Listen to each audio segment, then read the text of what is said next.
Welcome to my channel, where the scariest stories come to life. Before we dive into today's chilling tale, make sure to hit the subscribe button and turn on notifications, so you never miss a story. Now, let's get into the horror. Last year I lost my dream job. I'm sort of a gearhead, cars, trucks, bikes, you name it. I'll drool over the engine anytime. So when the local custom shop I worked for decided to close down abruptly, I was absolutely devastated. The boss explained that business was not coming in fast enough, and he was moving his operation out to the Florida coast. He said that if I ever wanted to move out there would be a job waiting for me. Guaranteed. My girlfriend was pregnant at the time, though, and I just couldn't afford to pack up and move on such short notice. He was an awesome guy, and I was sad to see him leave Georgia. It wasn't nearly as depressing as the situation I was left in, though. Literally no one else in town was looking for workers. It was kind of a small area, and there was not much in the way of industry here to begin with. When I was a kid, there were only 3,000 people living here. Today there's more like 9,000 people calling Rican home. Like I said, jobs are seriously hard to come by. There was one place that was always hiring, though, and it happened to be the one place I really didn't want to work, the Rican Walmart. The interview was a breeze. I'm pretty sure the store manager just wanted to make sure I wasn't either brain dead or criminally insane before he threw the job offer at me, sales associate. I can take apart a V8 engine and reassemble the thing with my eyes closed, but I didn't know anything about being a sales associate. By the time they gave me the navy blue waistcoat thing to wear, I was seriously regretting not taking that job offer in Florida. Like I said, it was an utterly depressing feeling. But Christmas was well on its way. As you can imagine, I had very little choice but to just shut up and power through. I needed to be able to afford Christmas for my family. The last thing I wanted to do was look like a complete bum in front of my pregnant girlfriend. As December rolled around, I started to notice these adverts for a Walmart Santa, you know, the kind older dude who sits in the little grotto so screaming little kids can sit on his lap and whisper what they want for Christmas. Having to work at Walmart sucked, but it could have been worse. A few months down the line, that could have been me applying for Walmart Santa. We built the little grotto out of painted cardboard, scattered fake snow around, and weaved Christmas lights throughout. I've always been a big kid at heart when it comes to Christmas, so for a little while working at Walmart didn't quite suck so bad. I reminded myself that before long, I'd be setting up my own Christmas decorations for my girlfriend and the kid as well. Little thoughts like that helped me get through the day. When the grotto was fully built and December 1st rolled around, it was time to open it up to the public. I was in kind of a good mood, tired from the early morning starts but full of Christmas spirit. Georgia isn't exactly a winter wonderland, but that's never stopped me from feeling festive. On my way to the staff locker room that morning, I passed by a very grumpy-looking guy wandering up and down the aisles. I greeted him with a very cheery and friendly "Merry Christmas, sir." It was pretty much mandatory for staff to do that, but I didn't have a problem with it at all. I actually kind of liked it. All he did was scowl at me, though. He had the kind of face that looked like he hadn't smiled in decades, like his facial features might crack apart if he even tried to. I simply shrugged off his rudeness. I get some people aren't really into the Christmas spirit, and I don't hold it against them. You can imagine my surprise, though, when I stopped by the manager's office a short while later only to find that same dude being given the old, moth-eaten Santa costume. The same guy who looked like he didn't have a festive bone in his body had just been hired to do Santa's job. I think I might have burst out laughing if I wasn't so stunned. At Walmart, management making dumb decisions was daily business. This was like a masterpiece of bad hiring. When the sour-faced old man left the manager's office without a word of thanks, I gave my boss a look of confusion, as if to say, "This guy, really?" The store manager replied with something about him being willing to do the job for free. Otherwise, they would have hired someone better suited for the role. He was a volunteer apparently, doing this out of charity. Elwin was his name.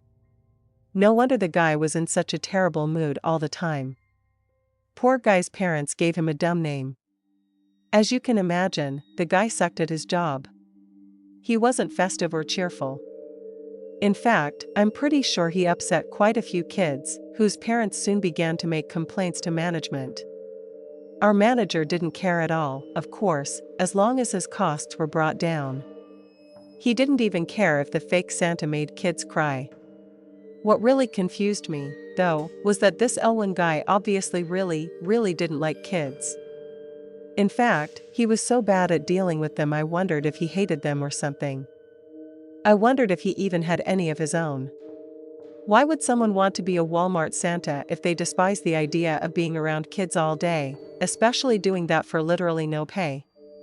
I mean, he had the job for the entire month too, not just 1 or 2 days. Stranger things have happened, though, right? Less than a week before Christmas, the Walmart Santa stopped showing up for his shifts.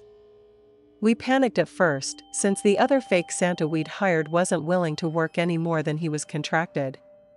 In the end, we managed to convince one of the older electrical guys to don the costume and bellow out a few ho-ho-hos.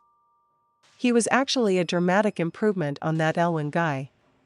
Anyway, a few days later, we found out why Elwyn had stopped turning up to work. It seemed like any other normal day as I wandered through the store toward the staff area. When I walked inside, something immediately struck me as wrong. A gaggle of staff members were gathered around one of the couches, all reading something off someone's phone. Maybe that's not unusual in itself, but usually it would be a bunch of people laughing at some viral video or whatever. This time, there was no laughter at all. Everyone had this look of horror upon their faces. They were reading a news article. The picture was of a face that we had all seen before. It was Elwyn's face. Turns out he did have kids, but they had gone missing not long before. When the police questioned him and his family as to the whereabouts of the children, they told them their missing daughters had gone to live in South Carolina. This didn't add up. That led the police to search the family home for any clues regarding the whereabouts of the missing children. That's where they found them, buried in the family's back garden under just a few feet of dirt. Before their lives had ended, each of the children had been beaten and abused, forced to live in a cage in the backyard. News articles went on to describe the unimaginable cruelty that both children were subjected to before they passed away. In the aftermath, the store manager was fired. He was found to have put hundreds of children in danger, all in an effort to save a few dollars around the holidays. It seemed like Elwyn Crocker had been trying to use his Santa job as a cover for his crimes. No one could expect someone who volunteered with children to be capable of such horrific acts of sadism. I quit my job at the Rican Walmart not too long after, having saved up enough money to find somewhere temporary to live in Florida. I got my old job back at the custom shop. It wasn't very hard to convince my girlfriend to move after this whole terrible series of events. In fact, she was almost more keen to move than I was. I work at the custom shop now, reunited with my old boss. My girlfriend is due to give birth next month, and I absolutely can't wait. I can't wait to raise my future kid and give them all the things they could possibly dream of, and make sure they never suffer in their life like those poor, tortured Crocker kids did. The morning of November 1st, 2017, was a gray one of those mornings where the world couldn't be any less inviting. All I wanted to do was crawl back into bed and sleep the day away. Still, though, I dragged myself into the shower, washing away all the cobwebs and preparing to face the day head-on. I was due for a shift from 10:30 until 6:30 that evening. I hated the longer weekday shifts. They had a tendency to drag on, but the thought of getting a cup of coffee from my coworker Teresa, who happened to make the best flat white this side of the Rockies, spurred me on to make it to work on time. Of course, mine was right in the end. A day dragged on so bad I thought I was going to go crazy. Part-time weekend shifts were quite busy, but at least the activity made the time fly by. Spending hours at a time counting boxes of merchandise as part of some pointless groundwork is enough to make your brain congeal. By the time 6 p.m. rolled around, I was about ready to give in. There was so little time left on the clock, I found myself watching the minutes roll by, wandering around the store and pretending to look busy. I saw my friend Miguel hanging around near the front desk and struck up a casual conversation with him in an effort to kill another few minutes. That's when I saw him. I'd like to think I'm not an overly judgmental person, but this guy gave me the creeps right away. He was dressed normal enough, black leather jacket, a reddish shirt, but it was the man's face that drew my eyes away from Miguel. It caused a nervous feeling to run through me. He was so pale, he looked sickly. His cheeks were gone, and his eyes were ringed by deep black circles sunken back into their sockets. It almost looked like he had a raw skull with nothing but a thin layer of flesh to disguise him. Miguel must have noticed the look on my face because he too turned to look at this guy. I suppose it was for the best I reacted that way to seeing him. I think it might have saved both our lives. When I look back on it now, it's like time slowed down for minutes. I know that's like a super cliché thing you only find in movies, but now I think there's some kind of truth to it. I remember every little movement, every single detail, the way his jacket was a few sizes too big for him. He almost looked silly as he reached into the inside of his pocket. I remember the way the polish of his handgun seemed to glint in the bright artificial light of the store. I watched as the man looked around for a second or two, scanning the shop floor for his first victim before he raised his pistol and started firing. I was completely and utterly horrified. I would come to understand then that there are three common reactions to a sudden rush of fear, the first two being the well-known fight or flight responses. But there's also another one that's equally common, and no one ever seems to talk about it: total shutdown. Unfortunately, that's what I experienced. A deafening bang of the first pistol shot echoed around the building. An unsuspecting customer collapsed to the floor, an older man dragging a shopping cart down with him, spilling the contents out as he lay bleeding on the ground. I couldn't move. I was frozen to the spot. I had never seen anyone get shot before. I had only ever heard a gun fired like once. I could feel my body trembling, but I couldn't bring myself to flee. A horrific scene of violence was unfolding before us. Thankfully, Miguel did not have the same reaction. He grabbed my arm so hard and left a bruise in the shape of his hand and dragged me behind a display of kitchen appliances to take cover from the shooter. All I could do was clutch onto him and pray the shots would stop. They didn't. Over and over again, the skull-faced man fired at staff and customers alike. I remember hearing this horrible cracking sound right next to us as we crouched behind the heavy appliances. I would later learn this was the sound of pieces of lead breaking the sound barrier as they traveled within just inches of us. The thought of it makes me feel sick even today. Suddenly, Miguel was pulling me by the arm again as we rushed toward one of the emergency exits that lined the shop floor. Shots were still ringing out as Miguel crashed into the metal bar that opens the door. I could still hear the pop of bullets behind us as we spilled out into the freezing Colorado night. Before us were two young children, maybe only 7 or 8 years old. They were crying and asking for their dad. The poor things had no idea what was going on inside, only that a bad thing was happening and they couldn't find their father. We tried to comfort them for a few moments while the sound of police sirens grew louder and louder.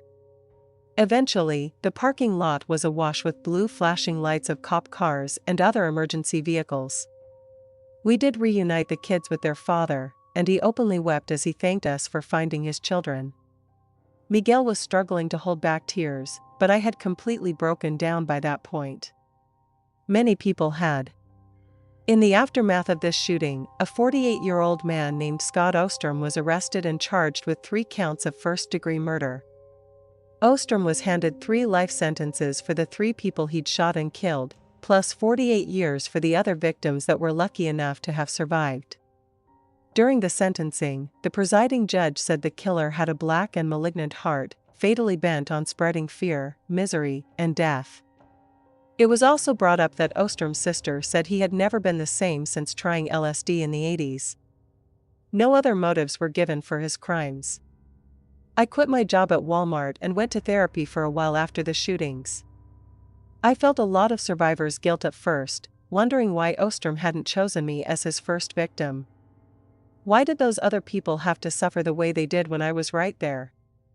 They suffered while people like me got to walk away unscathed. Mostly, I just thank God Miguel was there to save my life.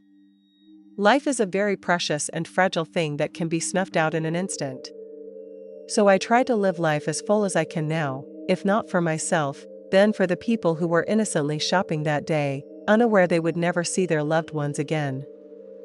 My name is Samantha. I'm 20 years old and work at a Walmart by a small town named Jackson in Alabama. Since I don't go to school full-time, my boss would oftentimes put me on an overnight shift. This happened back when the store was open 24 hours a day.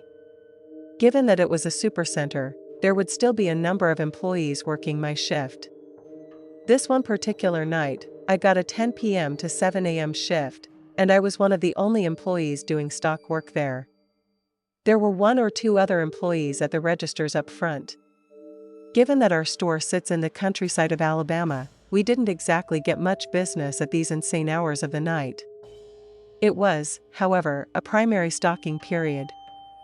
I didn't personally know the other employees working that night, but it's not like we'd run into each other in this gigantic store. I started my night off folding pants in the men's department and generally tidying up the place. I kept headphones in at night because usually there would be no one to tell me to take them out. At that time, a customer wandered into the jeans section, and it was around 11:30 p.m. or so it wasn't really that weird. People would still come in every now and then and close shop, usually until around midnight. A customer came up to me and asked if we had any more of a specific pair of pants he'd found in a different waist size. I apologized and told him only whatever was on the rack was available. He thanked me and walked away. I made accidental eye contact with him as he stood by the rack putting the jeans back. It was kind of awkward, and he just walked away. I simply continued on with my work. Some time passed by, and the store started to look like a complete ghost town. There was no one to be seen as far as the eye could see. I think it was about 1 a.m. or so when I made my way over to the appliances section. I was doing a lot of back and forth work with boxes from the back. It was the area where we kept all the items that were yet to go out. I brought a wagon full of boxes to one of the aisles and started to restock the shelves. Because the shelves were relatively empty at this time of night, I was able to look through and see someone in the next aisle over. I could tell they were watching me. That was up until he noticed me noticing him, and then he looked away. His eyes looked really familiar, though. I stepped closer to get a better view and realized it was the exact same customer from earlier. How in the world could this guy still be in the store without making it obvious? I took the wagon with me and passed the next aisle over just to get a good look and see if the man had any items in his hands or something. His hands were completely empty. No way he could still be shopping for 2 hours and not pick up a single thing. Something obviously wasn't right here.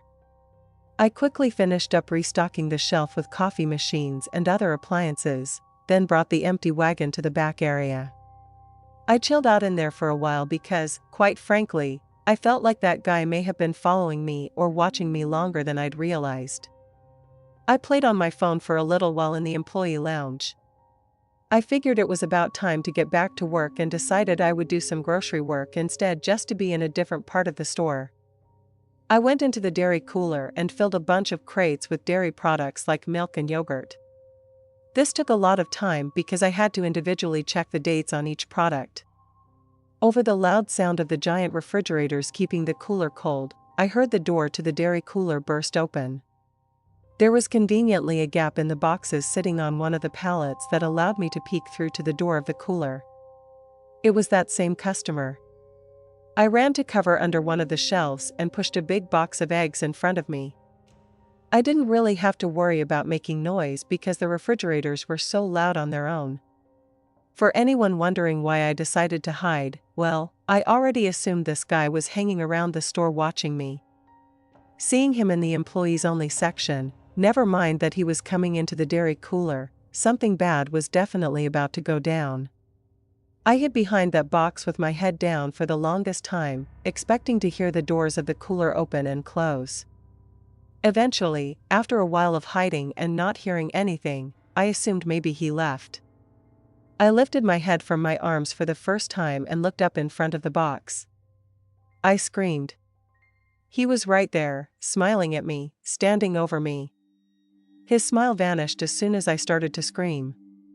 He tried putting his hands over my lips to muffle my noise, but I didn't allow that to go any further. I pushed the box of eggs over right onto him. The eggs fell to the floor and made him step back, looking down at his shoes.